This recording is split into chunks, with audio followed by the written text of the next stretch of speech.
We've come to Pittsburgh, which is the second largest city in Pennsylvania, which is the most crucial state in this extremely tight election. Polls here, as they have been in many other swing states, are neck and neck, barely a move, apart from one poll that came out yesterday in Iowa, which put Harris a solid 3 points ahead. That's not completely decisive, but it's a really good indication that something is up for the Trump campaign. Anthony Scaramucci, Trump's infamous former director of communications back in the first Trump administration, has said that he thinks that Trump has been spooked by that poll.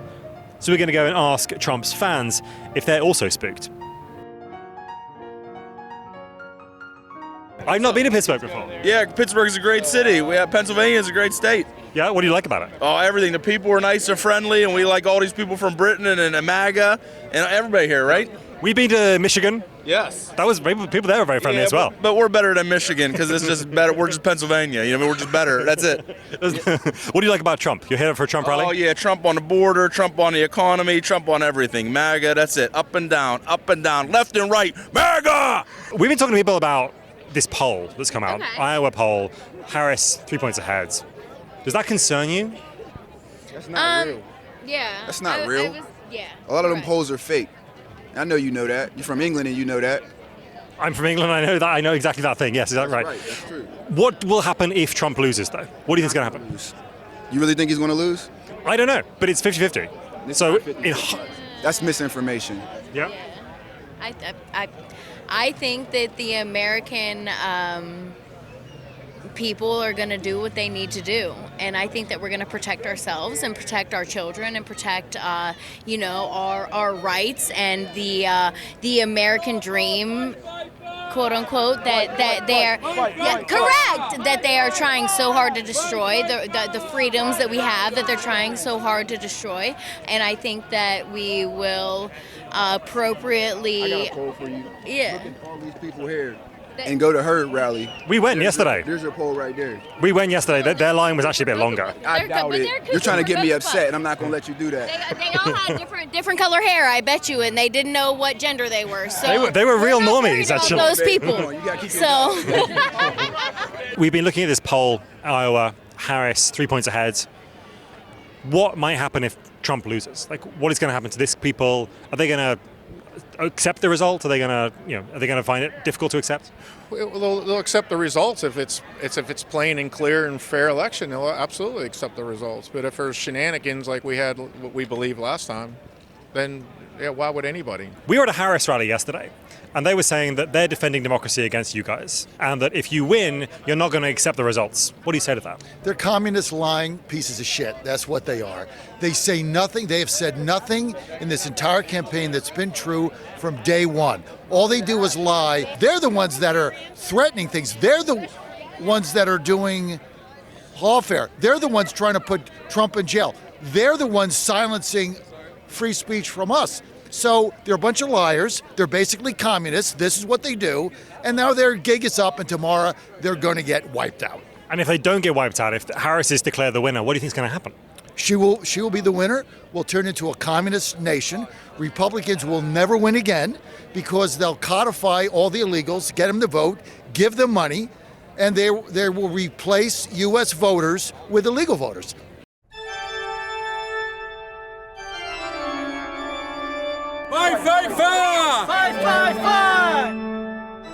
Should Novara get a liberal tears smug?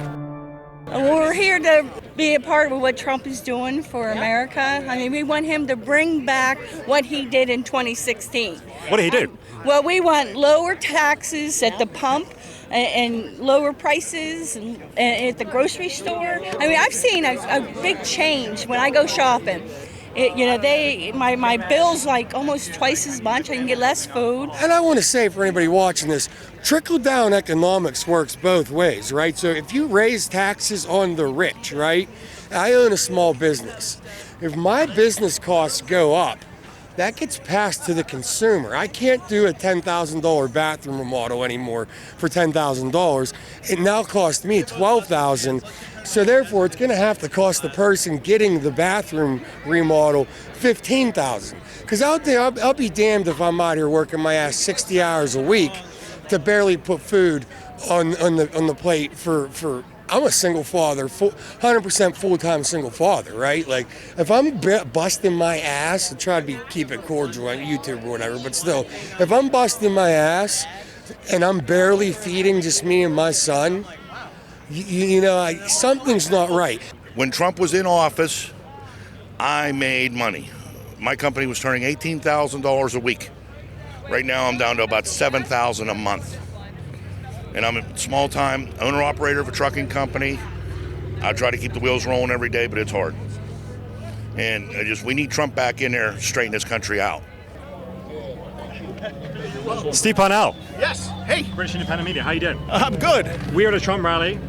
Why are people coming to Trump? Why are people coming out for Trump? Well, first of all, you're in Pennsylvania, so I'll start the answer like this.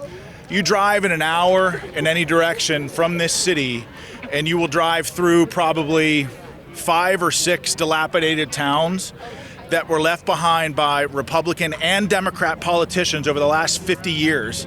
My family came up in the steel industry here. They worked at Weirton West and then as part of U.S. Steel.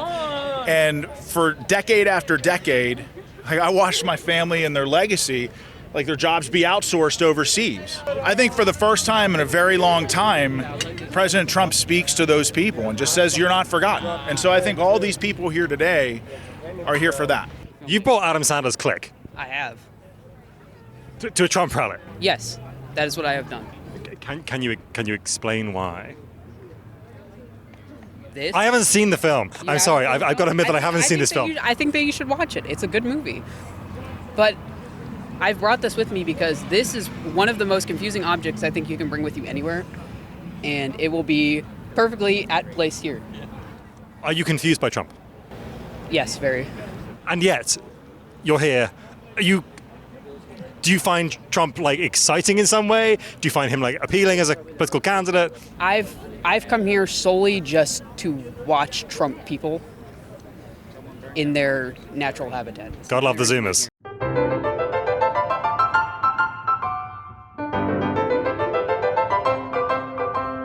We're trying to save our country, and we are the last stance on this earth to save democracy and to save what's real in this world. The UK has already gone down. It's already been overrun. They've already taken over. And we can't have that happen here because this is the last place of freedom. What's been overrun in the UK? Who has overrun us? You have been overrun by migrants, just like we have. And you've been taken over by migrant populations. The Anglican population is no longer the dominant population as far as numbers. It has now been overrun by Muslim, which are trying to take over the world. And we can't have that. We gotta save this country. Gotta save our world.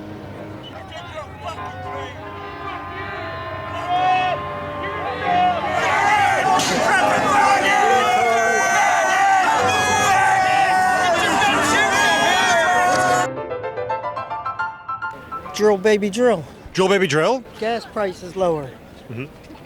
I drive all the way to Pittsburgh every day, $20, $25 a day just to work. Why is that? Why are gas prices going up? What do you think? Well, I don't know. I mean, I'm an English journalist. I have no idea. Shut down the pipeline. I mean, how stupid can you be? They've shut down the Keystone Pipeline. Yeah. Millions of jobs, or thousands of jobs right there from the pipeline. And look at all them communities that was affected along that pipeline that don't get business from the workers going up through. It's just common sense. That's top of your mind when you're thinking about my line? Yeah. Fuel inflation, but also food inflation?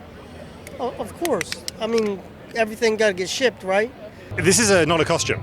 No, this is my work uniform. And you work at Deep Well Services. What do you do there? I do. I work on a drilling rig. We are specifically a snubbing unit. We perform drill outs on post-frac operations. And what really matters to you in this election? What do you really why have you come out to a Trump rally? I'm assuming you're voting Trump, but why have you come to the rally? I would like to support my candidate, and he allows me an opportunity to continue steady work. We've been in and out of work all year long. We're looking to deflate oil prices, and we're looking to secure ourselves work for the next 4 years. Fracking has been sort of contentious. Kamala's gone, have different positions on it. Do you think it's a long-term solution for America? Long-term, I do believe it's the cleanest burning fossil fuel, and that's not up for debate. It absolutely is. I believe gas is actually a better substitute for oil at this point. However, I just want to see my work steady. Biden passed the IRA, the Inflation Reduction Act, which is a big infrastructure push bill. Lots of that was about climate change. Lots of that was about energy spending and other things. Is that a kind of path that could possibly be a sort of long term? Does that not appeal to you at all? So that does not appeal to me, because where do they get the money to do this in the first place? Taxation and raising bonds, I think. Exactly. So, in essence, he's raising taxes on us to artificially decrease prices around us. So what's being done there? Well, what appeals to me is, I don't know if you're familiar with the flooding that's occurred in eastern Tennessee here recently. That's my hometown. And there are bridges, roads washed out. Do you know what was offered to my area after the natural disaster of Hurricane Helene? It's actually nothing, right? $750 loans. That's what was offered to people whose houses were washed away. There are nothing but foundations in the town of Irwin left along the Nolichucky River. And what are those people supposed to do? That's the relief that's offered, $750. Was that a couple hotel rooms? Yeah, the destruction from Helene has been absolutely massive, really catastrophic for those communities. Do you think that's in the control of Biden, the response? Isn't it FEMA? Absolutely. And our citizens, not even our citizens, but we've had miners from West Virginia come down to North Carolina and eastern Tennessee to plow roads for ourselves. And they responded much faster than the federal government.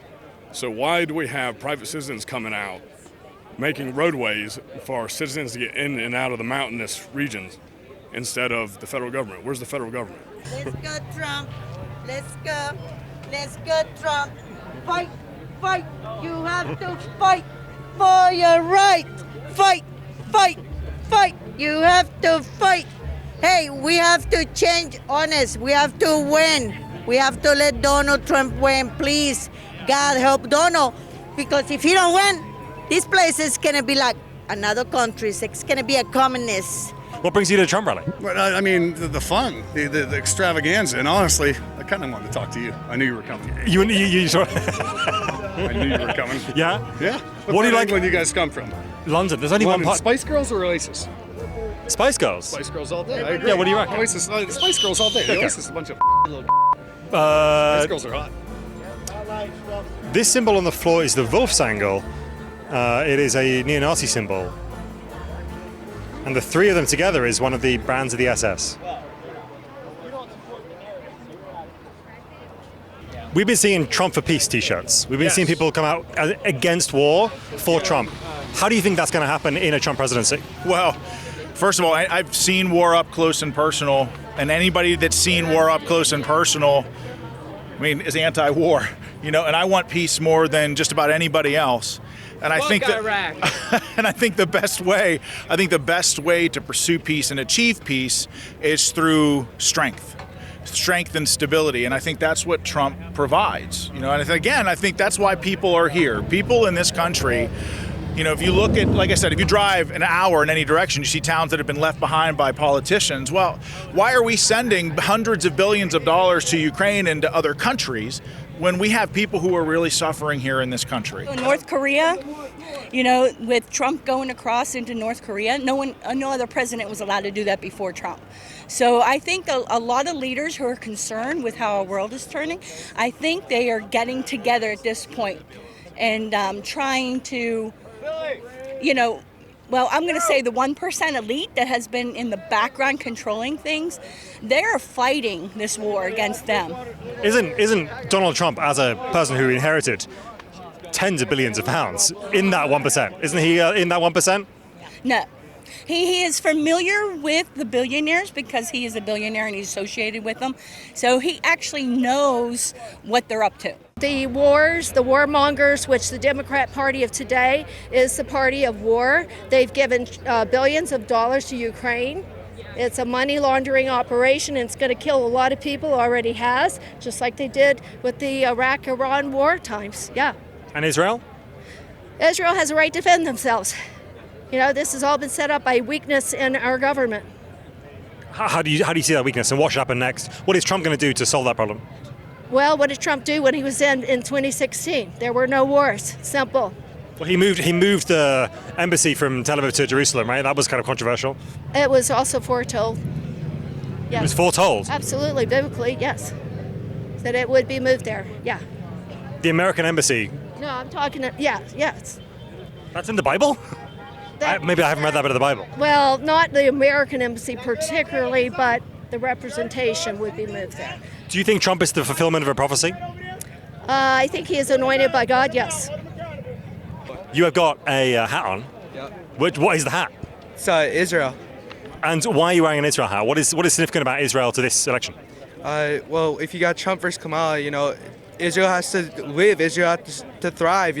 If Trump's put into office, at least we have a shot at survival. Jews have been put away for so long.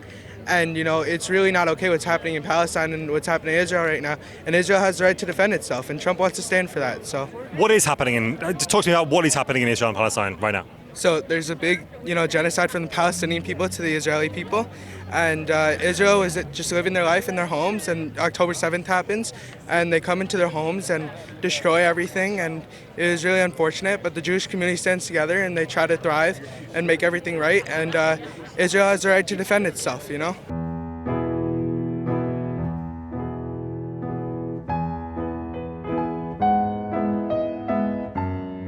the last decade, Donald Trump has shat into the collective meme pool of America, and we've seen the consequences of that today. What have we heard? Well, we've heard a lot of anti-migrant rhetoric. The odd, occasional, quite real economic concern that the Harris supporters weren't really articulating yesterday, transphobia, loads of conspiracy theories, and of course that Kamala is both a communist and somehow has no plan. It's the day before the election. Polls open in 13 hours. Millions of people have already voted by ballot, and these people are extremely confident of a victory. Indeed, so confident that anything apart from a victory will seem to them like another enormous swindle. And what are the people like? Well, some of them are really very normal, very sympathetic characters. Many of them have been dragged into this swirling meme pool from which they seemingly can't escape. When the Harris supporters talk about fascism yesterday and the fascists who support Donald Trump, there undoubtedly those people do exist. These people are pretty normal, but that's not to say that they can't be utilised for a fascist project. In fact, the Mobius strip that runs from normality into fascism and back is an important part of the American psyche. Tomorrow night is election night. We'll be staying up all night in this city of Pittsburgh and, of course, keeping an eye on the Democrats for these guys.